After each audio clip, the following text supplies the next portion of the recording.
Binary octal এবং হেক্সাডেসিমালে convert করব। তো এটা করার জন্য আমাদের করণীয় কি, একটা সংখ্যা দিবে 39.75, এর একটা ডেসিমেল সংখ্যা পদ্ধতি। তো এই সংখ্যা থেকে আমাদের তৈরি করতে হবে কি বাইনারি অক্টাল এবং হেক্সাডেসিমাল। যদি অন্য কোনো সংখ্যা যদি কনভার্ট করতে বলেন তাহলে আমরা কনভার্ট করতে পারবো, ঠিক আছে। তাহলে আমরা প্রথমে কি করব, যেহেতু ডেসিমেল থেকে যে কোনো সংখ্যা কনভার্ট করার নিয়ম হচ্ছে যে সংখ্যায় কনভার্ট করব তার বেস দ্বারা পূর্ণাংশকে বা ভগ্নাংশকে গুণ।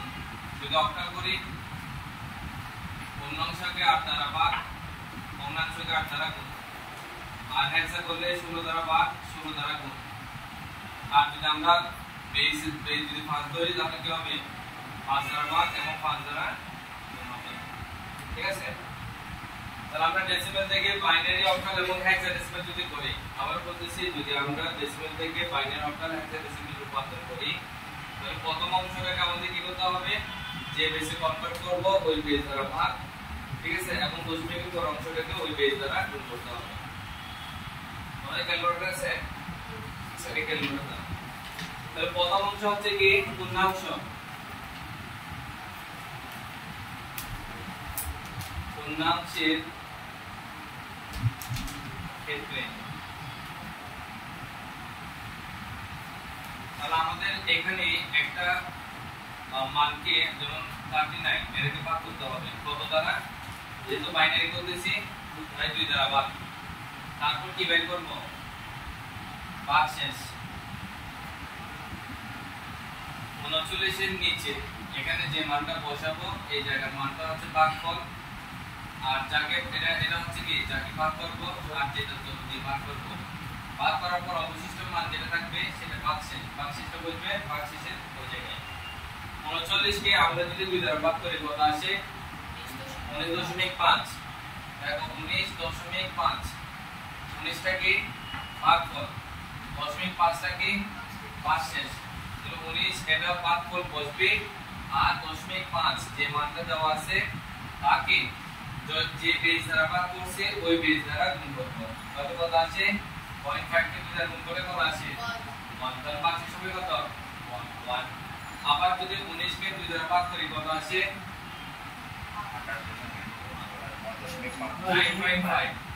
এই 9 টা বসবে ভাগফলে, 0.5 কে 2 দ্বারা গুণ করলে 1 আসবে। আবার 9 কে 2 দ্বারা ভাগ করলে কত আসে 4.5।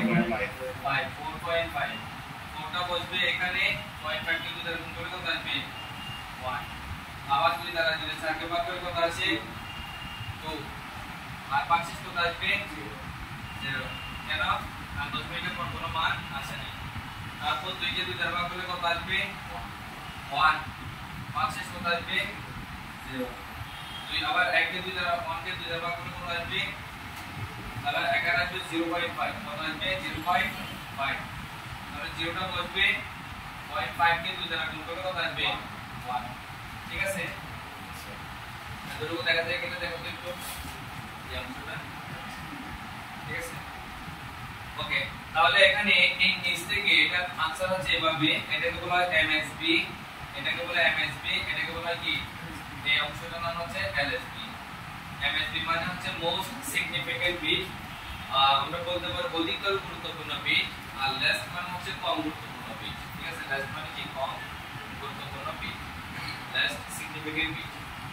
অ্যানসারটা এভাবে হবে। তাহলে আমরা কি করছি, প্রথমে আরেকবার বলি, পূর্ণাংশের ক্ষেত্রে অংশটাকে আমরা কি করব 2 দ্বারা ভাগ করব, আর ভাগফলটা ওই নিচে বসবে এবং ভাগশেষটা পরে মানে ভাগশেষ বরাবর বসবে। কিন্তু আমি आंसर হবে এটা কখন বুঝবো, যখন দেখবে ভাগফল কি চলে আসবে 0 চলে আসবে। ভাগফল 0 আসলেই আমার आंसर ওকে, ভাগফল 0 আসলে কি आंसर ওকে। তো যদি বলে যে এটা ডেসিমেল থেকে বাইনারি করার নিয়ম কি, তাহলে কি বলতে হবে, পূর্ণাংশকে 2 দ্বারা ভাগ করতে হবে যতক্ষণ না ভাগফল 0 না আসে, যতক্ষণ না ভাগফল 0 না আসে। এবং বলতে হবে কি, এবং MSB থেকে LSB আকারে সাজিয়ে লিখতে হবে, MSB থেকে LSB আকারে সাজিয়ে লিখতে হবে। এটা বুঝে গেছে? এন্ড ইস থেকে উপরের দিকে তারপর হচ্ছে ভগ্নাংশের ক্ষেত্রে ভগ্নাংশ এগুলো দেখা যায় এটা কিন্তু ভগ্নাংশের ক্ষেত্রে তাহলে পয়েন্ট কত 75 ইনটু কত 2 0.75 কে 2 দ্বারা গুণ করলে কত আসে 1.5 কত 1.5 এর 1 টা হচ্ছে কি পূর্ণাংশ আমাদের এখানে লিখতে হবে এটা পূর্ণ সংখ্যা এটা কি পূর্ণ সংখ্যা যেমন এই ক্ষেত্রে হচ্ছে পূর্ণাংশের ক্ষেত্রে হচ্ছে ভাগশেষ বের করতে হয় আর ভগ্নাংশের ক্ষেত্রে পূর্ণ সংখ্যা বের করতে হয় এটা মাইন্ডে রাখবে কি বলছি পূর্ণাংশের ক্ষেত্রে ভাগশেষ আর ভগ্নাংশের ক্ষেত্রে কি পূর্ণ সংখ্যা বের করতে হবে তাহলে 1.5 এর পূর্ণ সংখ্যা কত 1 না 1 টা এখানে বসবে পূর্ণ সংখ্যাতে বসবে 0.5 টা পরবর্তী আগের মানে বসবে গুণ করলে বসবে আবার 2 দ্বারা 0.5 কে 2 দ্বারা গুণ করো কত আসে 1 1 টা পূর্ণ সংখ্যা তারপর দশমিকের প্রথম মান আসছে তাহলে আমাদের आंसर কি হবে উপর থেকে নিচে এটাকে বলা হয় এমএসবি আর এটাকে বলে কি এলএসবি মোস্ট সিগনিফিক্যান্ট বিট আর এটা হচ্ছে কি লেস সিগনিফিক্যান্ট বিট তাহলে কি সবাই বুঝছো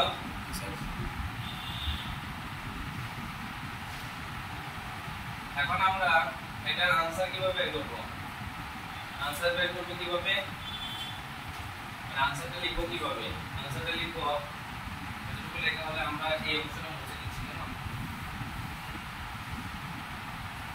অর্থাৎ আমাদের आंसर লিখতে হবে সুতরাং এটা সুতরাং 39.75 आंसर হচ্ছে এই নিচ থেকে উপরে তাহলে কি হবে 1 0 0 3 4 1 1 0 0 3 4 1 পয়েন্ট এটা হচ্ছে প্রত্যেককে নিচে তাহলে কি হবে 1 1 1 1 এটা आंसर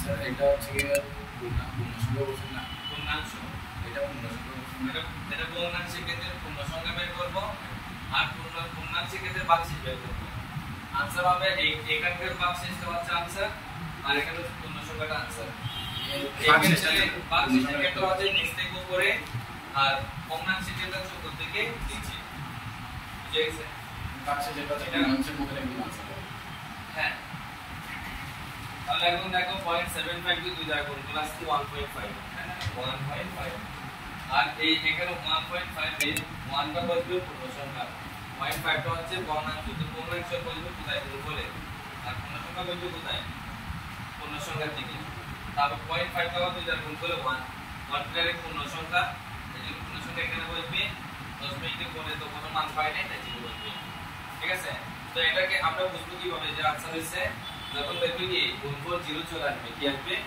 এই ক্ষেত্রে যখন ভাগফল 0 আসছে এই ক্ষেত্রে কি আসবে গুণফল 0 চলে আসবে যদি গুণফল 0 চলে আসে তাহলে এখানে কি পূর্ণ সংখ্যাটা হবে তার आंसर পূর্ণ সংখ্যার ক্ষেত্রে এমএসবি থেকে এলএসবি আকারে সাজিয়ে লিখতে হবে বুঝছেন আমরা তাহলে কি বুঝছি যে ডেসিমেল থেকে যে কোনো সংখ্যা কনভার্ট করতে হলে তার বেস দ্বারা ভাগ তার বেস দ্বারা কি করতে হবে গুণ করতে হবে আমরা সেম ভাবে কি অক্টাল হেক্সাডেসিমাল বা অন্যান্য সংখ্যা কনভার্ট করতে পারবো সেম নিয়ম ভাগ আর গুণ কিছুই না ঠিক আছে আমাদের লেখা শেষ